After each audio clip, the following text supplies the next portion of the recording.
great day, everyone. Ed Dudley coming at you again with my favorite girlfriend, my only girlfriend. Sounds better. My only girlfriend across the pond, Miss Charmaine Subramani. How are you doing today? I'm fabulous, Ed. Had a wonderful day. It's afternoon here, and it's always good to be in your presence, my boyfriend. The pleasure is mine, all mine. Oh, thank you so much. Yeah, how's your morning been? Morning's good. We're just getting started here. It's over in the States, so it's still morning here in the States. So I'm looking forward to a fun-filled day, and I got some amazing stuff going on today and some things that we're doing. So I'm excited. I'm always excited, man. Any day that I'm 6 feet above ground, I'm excited.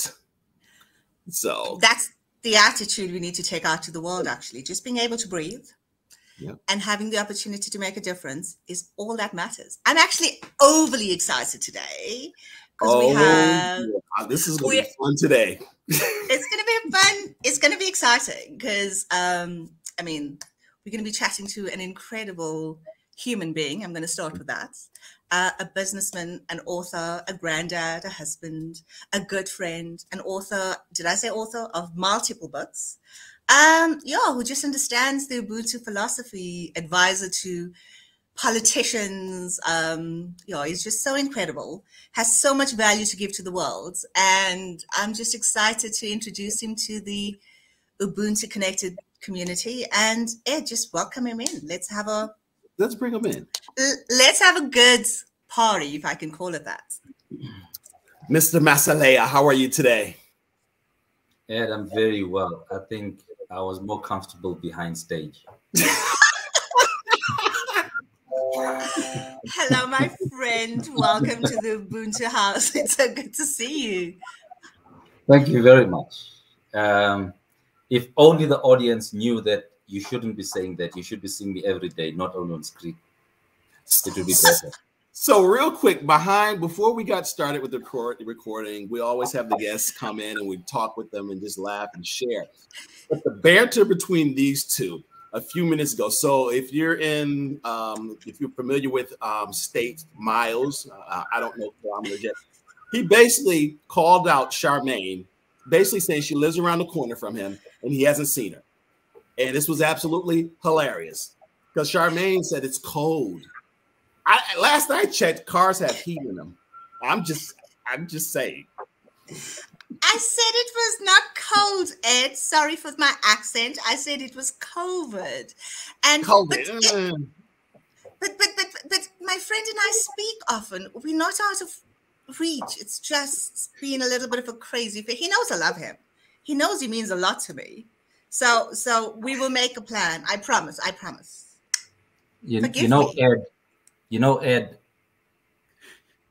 incomplete information does not tell the full picture. You forgot in over 3 years. That's the context. Okay, friend, I love you. I've just been crazy. And let's get this party started because what I want to do is you understand this Ubuntu values, right? And Ubuntu Connected is about just spreading these beautiful values around the world and get people to know about interesting and incredible human beings that have actually made such an impact. Sorry, I have a bit of flu. Impact in our country and the role that you and your family have played and the role you continue to play. So in my view, you're a change maker, but more important, I love your humility because I gravitate to men with humility, strength, but more importantly, the courage to make a difference and change the world. On that note, I'm going to hand over to my brother or my boyfriend. I mean, you're my brother. He's my boyfriend. I'm going to get my words right. BBB. So, Ed, what is it that you want to know from Elias? Well, I know you talked a little bit about some of the things that he's done, advisor to politicians. But, sir, I just love for you to share with people who you are. You know, it's one thing to read a CV and talk about the things, but who are you at your core? I'm glad you asked for the core. And often the core is not you. Mm-hmm. Often the core are the people that make you. So whenever I introduce myself relative to the core. So people will know me as Umntwana kaMagogo. Now, in South Africa, I would say call a friend, but I will not cause you to call a friend. I'll translate it to you. It is the child of the granny. That's what sums me in summary. You look perplexed. No, I mean what else do you want to hear? That I like that. You had me thinking about that. You know, you got me reframing now. You know how I say who I am at my core. So that you just had me thinking. Miss Charmaine was sharing with me as we go back. She was talking about your house growing up was a refuge for freedom fighters. So, Miss Charmaine, you want to just share a little bit more about that? No, I don't have to. We have the man in the house, so he can. Elias, question before we get started into it and you answer Ed's question. Do you remember where we were on the 20th of June, 2007? He's terrible with dates. That sounds like a trick question. And no, it's not, darling. I choose not to answer trick questions. We were at your book launch in the Apartheid Museum, and there was a whole line of people waiting for books to be signed. I have to share with you, Ed. And, you know, people were getting the book signed, and I had like a bit of an essay written here. And afterwards, people come up to me and ask me, what did you write in your book? What did you write in your book? And it was like, it was my book. So today I'm going to tell the world as to what you wrote in my book, Elias. He started, Sissy, whilst I've appreciated your friendship over the past while, I've not enjoyed the work pressure you have put me under. Now you know why I have been complaining. Enjoy the read. So now the world knows what was actually in this book. I know you've written some incredible books, but this one is my favorite. And the reason for it is like you tell the stories of ordinary people that was in the struggle, and that is power. So thank you for doing this. Which is your book? Which is your favorite? Before I tell you what my favorite book is, I need to say something about what you've just done. Absolutely. I was wishing for a day in the future where those who were there when the book was launched are going to be invited to a cocktail and reveal what was written in their books. And you've started the journey. I always start.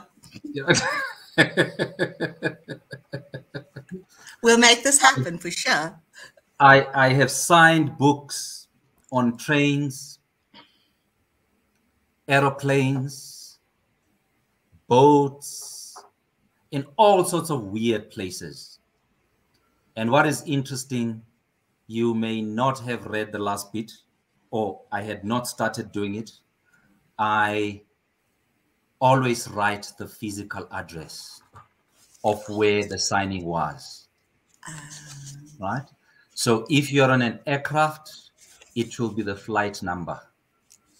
If you're on a train, it will be the train number. So in future, the over 40,000 books of that particular book that I've signed have a specific geography. This doesn't, because it was your first. Say that again. This one doesn't, because it was your first. It doesn't. Launch. Okay, yeah. I had not tested my theory yet. So the one interesting book that I signed is a book to President Obama. I'm not going to reveal the geography because I think it's confidential from a security reason. Chicago, isn't it? No, it's not going to be mentioned. But before I answer the question, yet again, I want to go back to what Ed said after his confusion. In South Africa, we have a concept or a saying that goes, umuntu ngumuntu ngabantu. They sound ridiculous, but it rhymes and it makes perfect sense. What it means is that any human being is who he is or she is by the people around him. So I hope it will complete the core discussion that we started with. Absolutely love that. Y'all gonna have to write that down and send that to me so I could start saying that. Because Charmaine taught me Sawubona. Fantastic. Actually, she's better Zulu speaking than I am, so she can send it to you. To answer Charmaine's question about which book is my favorite, I think it's a function of time and a function of one's life change. Whilst number 43 is dear to me, is dear to the family because it's about the role of the family in the struggle for South Africa's liberation. It does not carry the same weight in my heart as one of the latter books that I've written, entitled Larry Simply Larry. And this is a book about our high school headmaster, a Salesian stroke Roman Catholic priest of Irish origin, who arrived in Swaziland to run the school that we went to, the Salesian school. Boys' school, excelled, has products across the world. In fact, one of those products, if I can abuse the name, is Hastings, one of the founders of Netflix. He went through Larry's hands. I'm not sure if he's acknowledged it, but he has acknowledged that Swaziland did change his life. Now, writing this book changed my life. You would have noticed that on my name, I have a carriage, and the carriage is SOB. That SOB was adopted when I had my Saul to Paul moment. It was a Friday afternoon or Friday night. And there was another priest standing next to me. And he says, Elias, do you know that what you've done is special? And I said, I didn't think as much as that. I saw it as a duty just to write the book. And he says to me, no, I'm not talking about writing the book. I'm talking about today. And I said, what are you talking about? And he says to me, it is Larry's birthday today. Oh my God. It just sent chills across all the spines of the people in the room. Couldn't believe it. Now, in the process of writing the book, I got very close to his family, closer than he did. I even went to the extent of visiting Ireland, where he was born, to see his family, to see his friends, to see all the people that he grew with, and see the family graves. That's how much that book changed me. Oh, wow. And when you page through it, there are all sorts of interesting historical accounts that are important, not only to the people in Swaziland or people in Silesia. They can be replicated across the world. So you can go ahead. No, Okay. It just sounds phenomenal, actually. I just want to make one more comment when you say page through it. I haven't read Larry yet. I will. Okay. Forgive me. But when I page through this book, my only regret, if I can call it that, and I usually don't live in regret, is when I page through the photos of your book and see your parents, as well as the family pictures, I just regret not taking photos because I've gone through my life. I don't like taking pictures, and I keep everything in my head. And I know I go, such a missed opportunity to capture my history. And your book did that to me. So whoever's listening to this podcast, just remember, it's never about you. It's about leaving a legacy when you actually capture the special moments. Sorry to interrupt, but I thought it was an important point that I needed to share. Yeah, I see it more than a legacy because I don't believe in leaving legacies. I see it more about representing people's lives. Sure. I say at the beginning of number 43 that it is very important, or it was very important, document number 43, because many of the people that were in exile trying to liberate the country perished. That means many didn't come back home. Others came back home after prison and torture as weaklings. They never lasted. And I argue that for every one of us that departs, they depart with history that is important to us and future generations.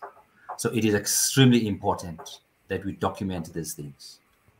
I then realized whilst writing number 43 that it doesn't matter the quality of the photograph that you come across. It may have scratches on it. You may not see people clearly. But if it is the only photograph that represents that part of history, that is the best photograph you can use. When you look at the photographs that are in number 43, many of them, a lot of people would say they are not book quality. And I disagreed with my publishers. And I said, everything that is in line with the storyline is book quality. I agree with you. Wow. Thank you very much. That's good. I mean, you got me rethinking photos. And I snap photos on my, with technology now. I'm taking photos with my phone, the kids and the grandkids and all that. But we don't have the hard copy anymore. We don't use that much anymore. And honestly, I miss touching those photos because sometimes, I think of my grandmother. I got a picture of my grandmother over there, and I look at the photo and I can touch the photo and think about the history with her and the time spent with her as well. So, I mean, that is something that I think everyone could draw from, that part of history with that photo. Because I look at the photo right there with my grandmother. I remember exactly where we were and what we were doing at that time. And that was 40 something years ago. Yeah. In this book, when I look at the picture, Elias was a baby. He's the baby in the family. Elias, you still with us? Looked like he froze up a little bit. Yeah. So I mean, yeah, that was interesting.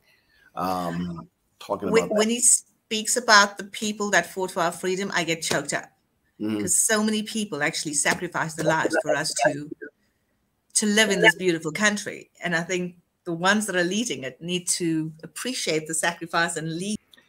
So the concept of photographs and how important they are for our history is very, very significant, was made significant by writing number 43. I will give you two instances which are important. If you go to the center spread of the book, you have a number of family photos, and then you have one where there are 3 children. One is wearing what we call an Omo cap. So Omo in South Africa is a washing powder head. It has been there for ages. So they would use their promos by giving out caps and t-shirts and all sorts of things.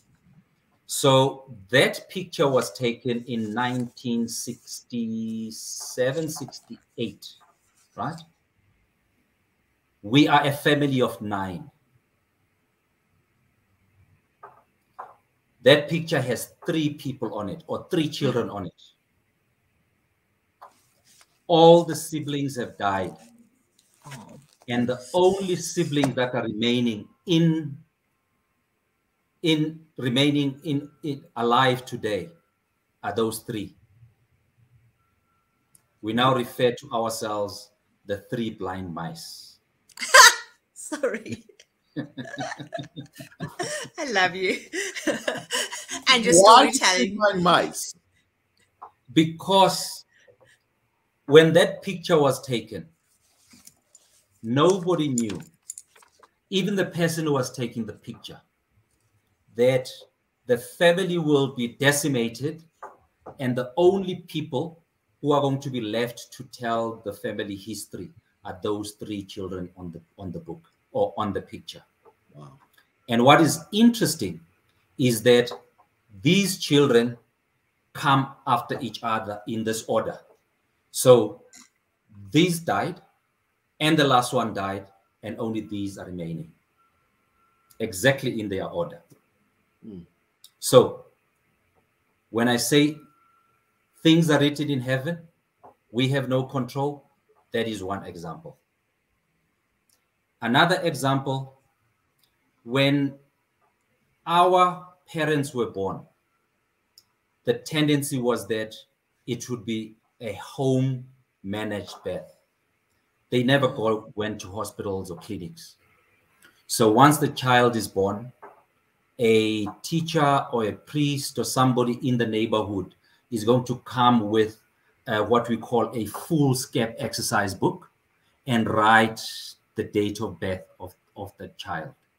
And the next child is born 2-3 years later, they'll come back and do the same and add on to the list. So the eldest sister in my father's family had this page, which she remembered packing in 1946. And she says she's never seen it again. The reason we needed that page is simply because my father contests his date of birth. According to his ID, in the past, it was called the Dompas in South Africa. It was a piece of document that was produced for the Black community to manage where they go and where they don't go. And that migrated to becoming an ID, an identity document. So in his ID, the date of birth is 1925. For him, he claims that he was born a year earlier. So we're looking for this piece of paper whilst we're writing. And this was 2007. This paper had not been seen since 1946, when she packed it and the parents died and they moved from Mpumalanga to a place, from a place called Mpumalanga to a place called Pretoria. So I asked her, do you have this paper? She says, I should have it somewhere, but I cannot tell you where it was. I've moved houses 4 or 5 times in my life. So I don't even know where to search. So we wrote it off. Right at the tail end of working on the manuscript, she calls me. Elias, come here immediately. So I thought somebody is sick or she needs to be taken to the hospital because she was Or you're in trouble as usual. Eh? Or you're in trouble as usual. Or I'm in trouble. But I was never in trouble with her. I was a sweet boy to her. So I jump into my car, drive to where she stays, and she says to me, Elias, your ancestors are with you. And I said, what has happened? And she now tells me a story. She says, you know, I was cleaning my house, getting rid of old stuff that I don't need, just to have the house clean and allow guests to come in and see a neat house. And as I was throwing stuff away, and I was not looking, so at some point I then got tired. So I decided to sit down. When I sat down, I saw, now in Zulu it rhymes, in English it will not rhyme. But if directly translated, it means that I saw this piece of paper that was tattered and torn lying on the floor in front of me. And I asked myself, what is this? She went down. She was quite elder. She was in her 80s, 90s at that point. She knelt down, picked up this paper, opened it. It was exactly that page you were looking for, that she hadn't seen since 1946. Wow. So that document is in the book. In the early pages of the book, you will find it there. I think it's in chapter 2. Just proving the birth date of the old man. Yeah. So therein, we can still confirm that a lot of the things that we do are made in heaven. I agree. I'm a believer of that, actually. And I mean, Elias's dad is such an incredible man, and so is his mum, actually. Well, that kind of explains why he's somewhat nice. So moving on. That's phenomenal. I just love you. I love your storytelling. I can get so caught up in his mind and his perspective and all of that. So, Mr. Masilela. So you don't want me to finish Larry's Oh, no, question? please do. Please do. My apologies. Because I digressed for a question that I was asked. So I think it was important. It's important to tell Larry's birthday day, right?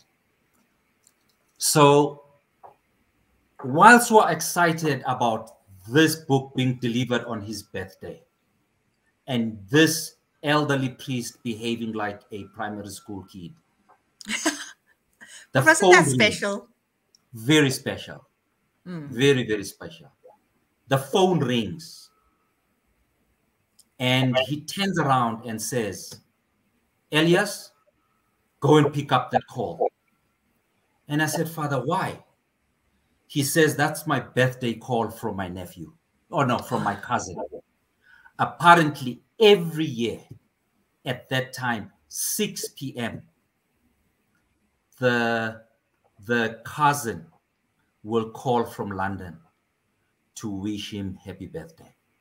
Oh. Wow. So I went and picked up the call. When she heard my voice, she couldn't believe it. She says, Elias, what are you doing in Swaziland? I said, I've come to celebrate Larry's birthday. And she says, do you do that every year? I said, no, I don't. So why this year? I said, I've come to deliver his book. Oh. You can imagine, what happened after that, right?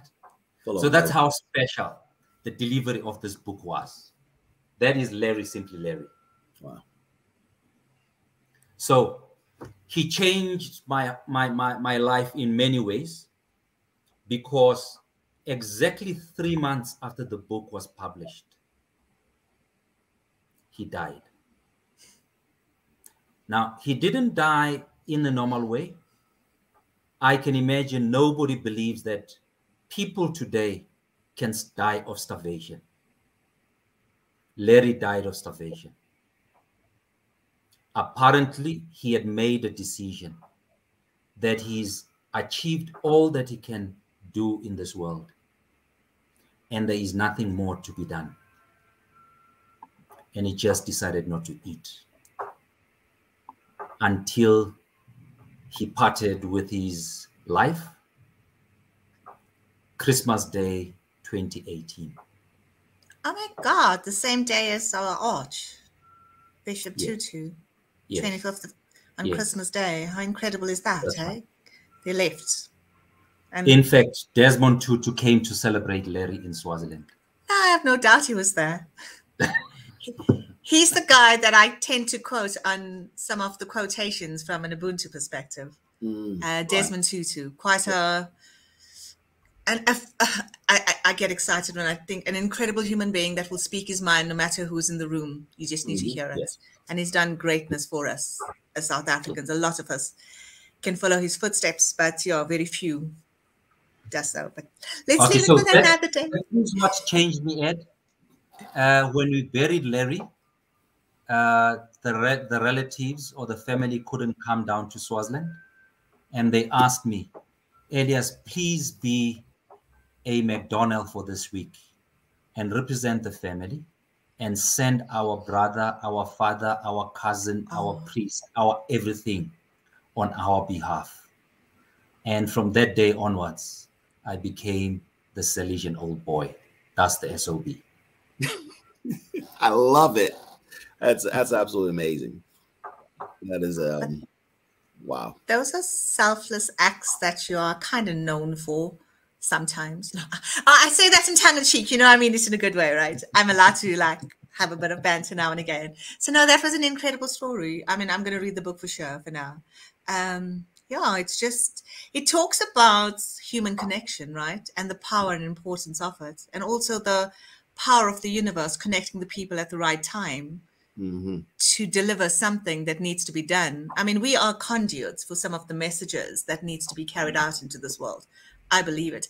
I was just, before you got into the call, I was mentioning to Ed, your birthday is on the 27th of April, Freedom Day. Your family was responsible for helping free our country. How, you know, that connection is symbolic. I mean, I get so emotional at times. So Ed, just continue this conversation. Look, I don't think I would have said it better than that. You know, Ed, English is my fourth language. So there are certain things that I cannot express. So I rely on people like her. Yeah. He just lies. His eloquence. He just used that as a defense sometimes in boardrooms. English is not my first language, so I don't understand. Say it again. No, we have, like, the reason Ed and I mean, we decide on who's coming on, and obviously I have to tell him and give a bit of a bio as to who you are and things. And I mean, he was like, bring him in. We need to tell the world as to what happens and what we could possibly, as individuals, when we agree and commit to doing things, we'll be able to influence and drive change. And Ubuntu is about that. It's not the big successes, you know, like people's success. How do you define success, Elias, while we're here? What does success mean to you? I'll go back to the phrase that you used earlier on of leaving a legacy. And I argue that it's not about leaving a legacy. It's about making the people around you better than what they were when you found them. That is success. I love that. So it ought not be about you. It has to be about the people around you. I love that. That's power. That's why we invited you to come share. The more selfless people are, the more impact we will actually have and give recognition. And that's what you so beautifully do in your book as well. So yeah, so what else can you share? You know, I get so excited when you're in the room, right? I'm equally excited today because I have Ed and you. How lucky a girl am I, right? What else can you share with us or want to land with our viewers? Ed, you know, the at least 3 years that I'm talking about is very important to me, you know, because we are a big family as the Masilela family, but we also have what we call the extended family of number 43. Now, the extended family of number 43 is everybody, firstly, everybody who's been to number 43, used number 43 as a refuge whilst they were in exile. Today, we've extended that concept of the family of number 43 to all those people who identify with the story of number 43 and the fundamental principle of number 43, which is Magogoism. Now, Magogoism is a phrase that we coined when we buried our mother. We used to call her Magogo, which is granny, even though she's not our granny, she was our mother. Everybody else around her called her granny, so we ended up calling her granny. So when my brother stood up to talk about her, she explained how we're raised, how we're socialized, and how we continue to live our lives today from those lessons. and she defined it, or sorry, he coined the term Magogoism. We then, subsequent to that, had to find meaning to that phrase. Now, the definition of the phrase, if you Google it, it will tell you that it is the spirit of giving and sharing selflessly. So the last 3 years was very instrumental to us. April 22, which she knows about, and I know she's not attending because the event is now oversold. We are having an annual golf event as number 43 to celebrate life and humanity post-COVID and post-lockdown. Was it the one before COVID? So cut me some slack, please. Ed, we're talking about future now. Eh? We're planning for going forward. So why these 3 years are important to us? Being a big family, you'll know that you'll end up with this huge network of people. Yeah. Right? So it's just not my friends that matter. It's my friends to my brother, to my sister, it's my friends to me, my colleagues, my comrades, my everything, right? So if you start thinking about the numbers, it's an exponential growth of the number of people that we're connected with across the globe. And what that meant is that if you think about families of the world and think about the network that the Masilela family has or developed over the years, on a net family basis, we experienced the largest number of losses to the family globally. So what we did when the lockdown started in March of 2020, as a family, we decided we are going to meet every day at 6 o'clock, which is a check-in. How are you doing? Are you still healthy? How are you doing emotionally? Are you still fine? How are you doing financially? Can we assist? Now, you would get people like Charmaine. Elias, I want to see you today. I'm not available. I'm having this check-in. And some of them were very inquisitive. What is this check-in about? And when they realized what the check-in was about, they said, would like to join in. Or the other thing that we are supposed to do was to pray. Because Magogo would not allow us to start anything or end anything without a prayer.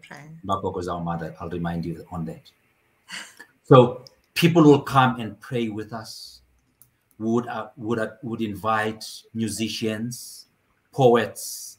It ended up becoming a stage of arts and prayer. So in that process, one of our nephews said, you know, we need to write a book about this. And I said to them, I understand the argument. It makes perfect sense, but I'm not the one writing the book. I remember.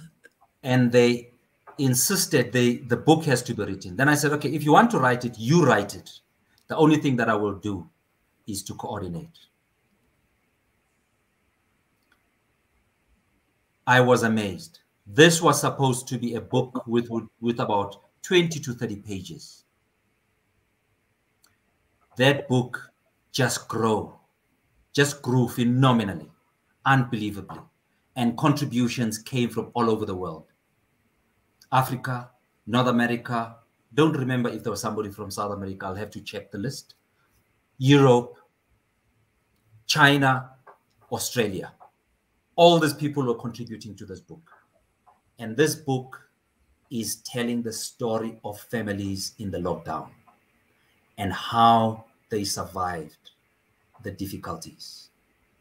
We then decided as a family, we will publish it as one of those contributions to history for people 100 years on, when they want to know how we survived in the last 2 to 3 years. And then they can be able to learn from that experience. And the title of the book is The Number 43 COVID Journey. I remember. When it was launched, it was I was amazing. there. The launch was people from all over the world. And was she brought a caravan of people who were disrupting the launch. That's what I do, right? No, he's joking. I mean, we are about community and things. As much as it gives me a hard time that we don't see each other that often, we do connect. We do make time, moments, and things. I mean, to be honest, Elias, I mean, you wouldn't be here if I didn't have the utmost respect for you, because we're very selective as to who we choose to have these conversations with. Yeah. And people that really matter and walk in humble steps and make a difference in the world are the people that we want to, we engage with, to be able to share these stories. And there's so many powerful things that came out of this. The power of documenting, the power of, because I'm a little bit of an idiot that way. It's like, oh, that's in my memory. That's all that matters. Nobody's going to tap into my memory when I'm dead. Because I don't like to talk about me or what I've done or what I'm doing. It's like it's for me. But the need to be able to share and people could learn from your experience. And I think that's what this podcast also is helping doing, to help people get a lesson, understand what it is they can do to be a better human. What it takes to write a book. Why do it? Just don't do it for the money. Do it for the intention of having a specific purpose. And you've done that so beautifully in all your writings, Elias. And I'm grateful for you. I've learned a lot from you when you're nice to me. And I've learned a lot from you when you're not nice to me. So I handle both pretty well. I'm a strong girl. Can't you see it? It's save me, please, before he talks. Nope, not at all. I'm here today to listen and learn. I know. I'm sitting here and learning a lot of stuff that over here in North America, especially our African Americans, we know nothing about. So I'm sitting here listening to you and sharing with you. And as you're talking, I'm sitting here looking at your website, number 43. And I'm sitting there and my mouth is open. I'm like, wow. I didn't know this. I'm like, this is absolutely amazing. And I'm about to buy the book. So yeah, because I definitely want to learn some more. Can I just gift you the book rather? So it's like, okay, whatever. We'll have a conversation outside of this. We'll sort that out. I want to add something that is very challenging, Ed. You'll decide what you want to do with it. You want to be emotional, you want to be academic about it, and it's entirely up to you. I mentioned that I'm a strong believer about things being written in heaven. Mm-hmm. And I've already mentioned to you that 3 months after Larry's book was published, he died. Now, it wasn't a coincidence that's in isolation. There are 2 other coincidences exactly the same way. That book that Charmaine has, number 43, the main character is my mother. If you see the face on that book, that's my mother. That too, exactly 3 months after it was published, she died.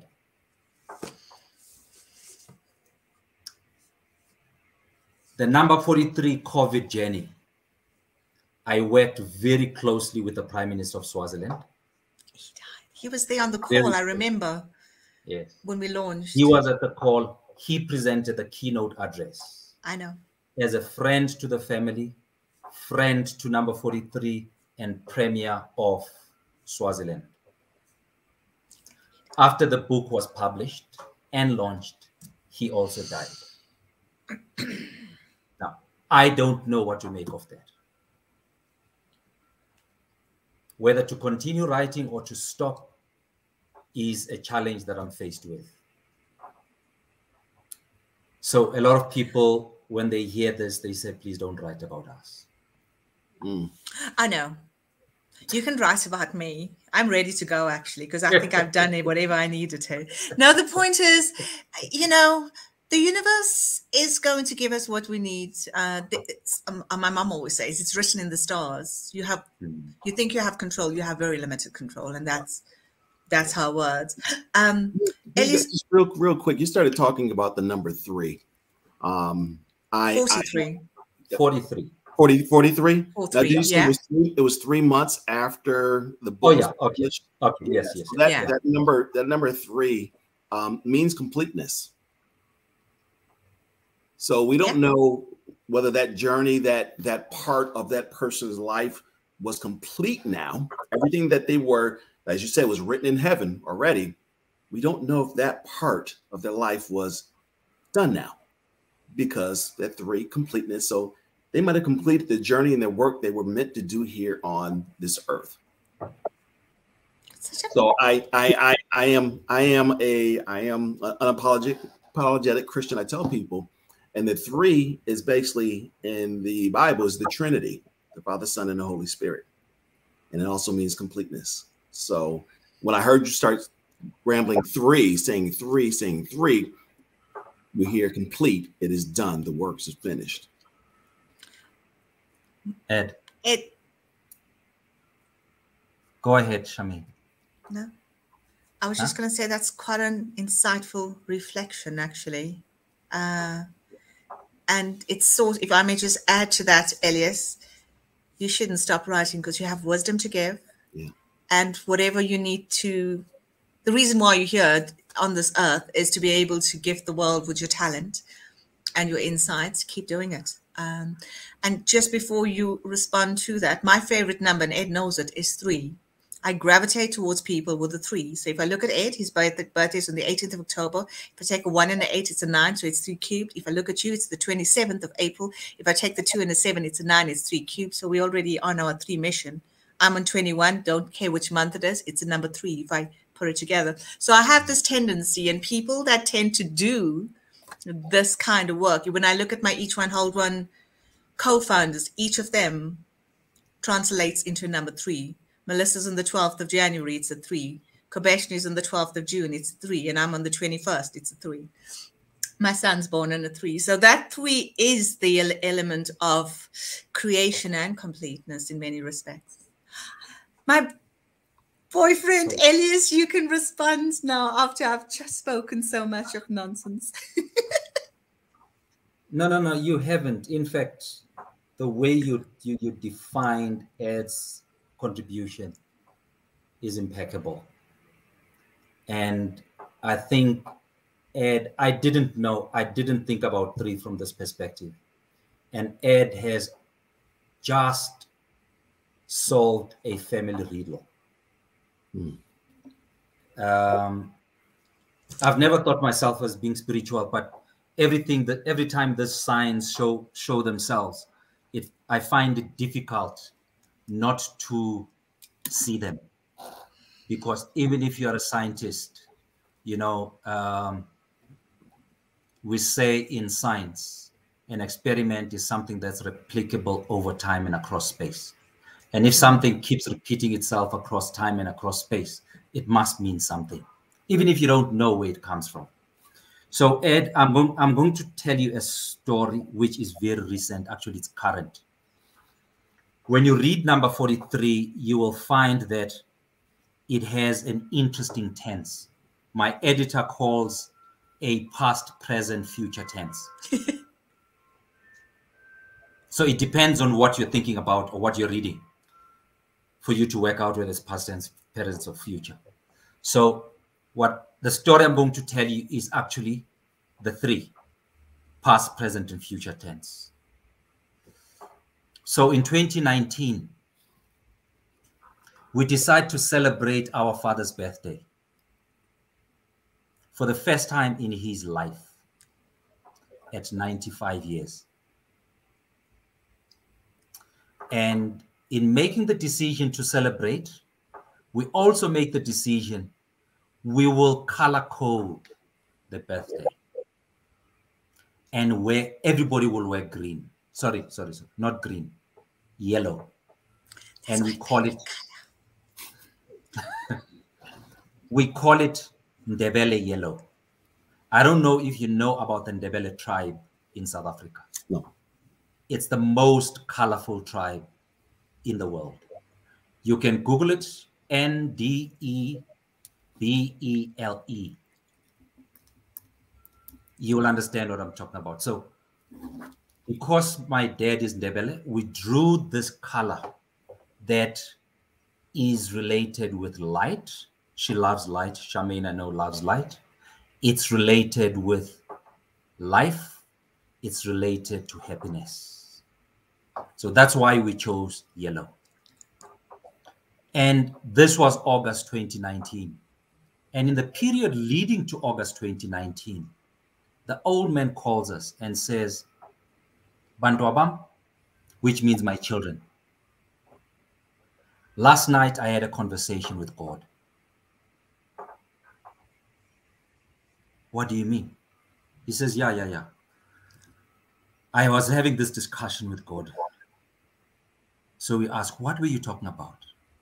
He says, I was asking him to give me 3 more years. And we said, jokingly, so why did you ask 3 more years? He says, it's because there are things I have to do before I die. And we say, what are those things? He turns around and says, that is between me and God. So it's a mystery to us. He knows exactly what he asked for and for what purpose. We just left it there. So we have this annual event as well in Swaziland as a family, which at the time we stopped doing it in 2020. We're attracting over 2,000 people from across the world. So we then decided we will theme the 2020 event around him. The color is going to be the same theme color we had for his birthday, yellow. So we prepared and we were ready for this event. It was going to be the biggest event in 12 years. The first 11 years were focused on Umagogo and less on him. This time around, we said it has to be on him. And what we did, there's a logo that goes with the theme of 2020, and it's his thumbprint. And this thumbprint is meant to leave a footprint of his contribution to South Africa's liberation. And the theme for that year was going to be culture and freedom. The Ndebele with their bright culture and freedom which he delivered to South Africa. That's how they come together. So everybody's excited, looking forward to this event.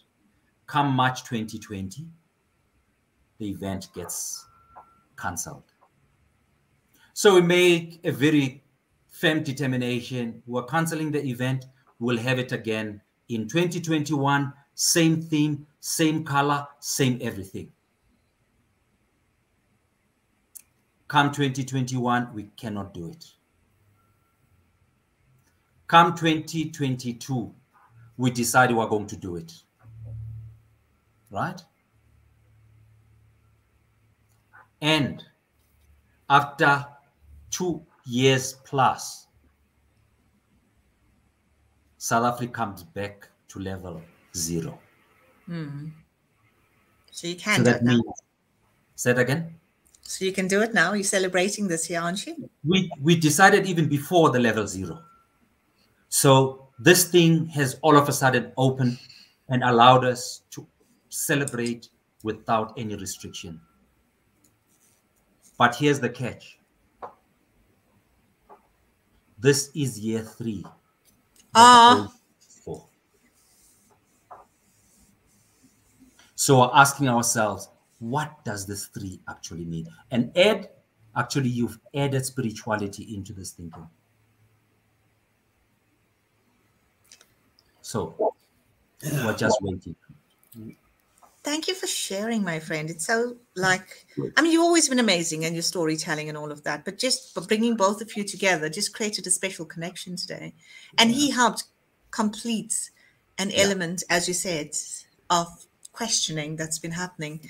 This has been, who thought we're going to be sitting here today talking about, you know, when you asked me for the agenda, my dear friend, I was like, what is this man thinking about? We're just having a conversation.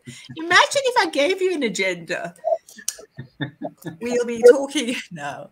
This has been one of the most incredible connections for me today. This has been absolutely amazing for me. I sat there and we started talking about three, and then the three siblings that were left. I literally got a little choked up over here.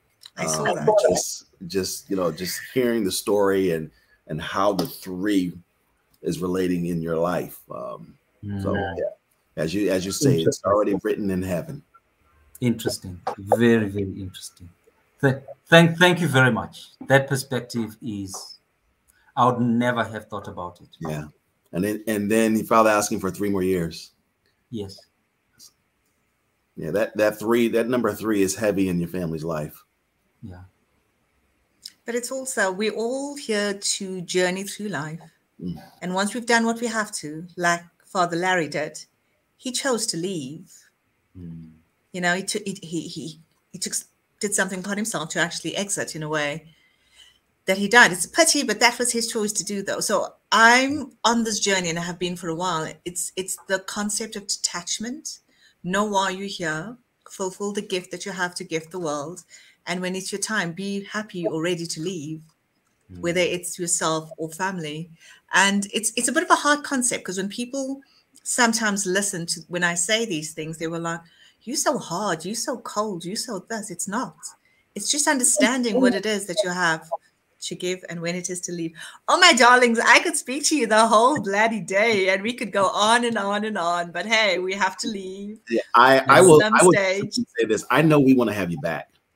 I know that for a fact that we want to have you back, that, you know, finish this conversation and learn a lot more about, for me, it's an education, and I'm learning a lot. And I'm thankful that I'm learning a lot about what is happening over, or what has happening over in Africa. And I know there's quite a few people I know in my sphere that are wanting to learn that as well. And I can't wait to actually get over there and I can put foot on ground in the country. So I will be there soon. Looking forward to that. We have lots of family on the East Coast in particular, and 1 or 2 on the West Coast. I don't know if you will know her as somebody else, but we know her as Khuyapili going forward. This is a South African musician born in the US. And in the US, she's called Guapili. I love Guapile. Yeah. Something like that. I love Guapile. I first learned about her probably, I want to say 20 years ago. And I heard her music. I was like, oh my goodness, I love her. She's our cousin. Yeah. You see? So that's how small the world is. Yeah. So just the one thing that is fascinating about having had a relationship with Larry is that everything he spoke about, I'm going back to what Charmaine was saying, everything he spoke about, he always punctuated or ended with death. He says, after all, our journey is going back to where we belong. So I think I bought into that logic. Talking about death is a very simple task for me. My family was very perturbed when I went to buy a gravesite of 24 10 years ago. And I said, how can you buy a grave whilst you're still this young? And because of the lessons of preparing for your entire journey, For me, it was very easy to do. So, like you, Charmaine, I think I'm ready to go when the time comes. Do your work and move on. We'll party on the other side, Ellis. I mean, it's always fun being in your company and its company. So life's a journey. It's been incredible, I have to say. So thank you. I love you both. And thank you for your knowledge share and the information that you've landed. And hopefully our listeners, just one thing that triggers something that moves them forward. That's all we want. And love and joy is what the world needs. So give it generously. Yeah. Thank you, my friend. I love you. Thank you very much. Much appreciated. Ed, it was a good pleasure. The pleasure was mine, sir. I have no doubt we'll be seeing each other soon, either on this side of the river or the other side of the river. Yes. I don't know if you watched this movie of a child that it's a slave movie. A child that sneaked behind the slave traders who were driving their parents to the ocean and witnessed where they were taken to and ran back home. So when she related the story back home, where they were taken to, she says, they were taken to this river that never ends. So I hope I'll see you on this side of the river that never ends. You will. You definitely will, my friend. I appreciate you. We value you. This has been another Ubuntu Connected podcast series. This was probably one of my favorite that we recorded. Thank you for the knowledge, the wisdom, and the history that you've shared with us. So love you all. Love, light. May God bless each of you. Take care, everybody. Much appreciated. Cheers, man. Thank you.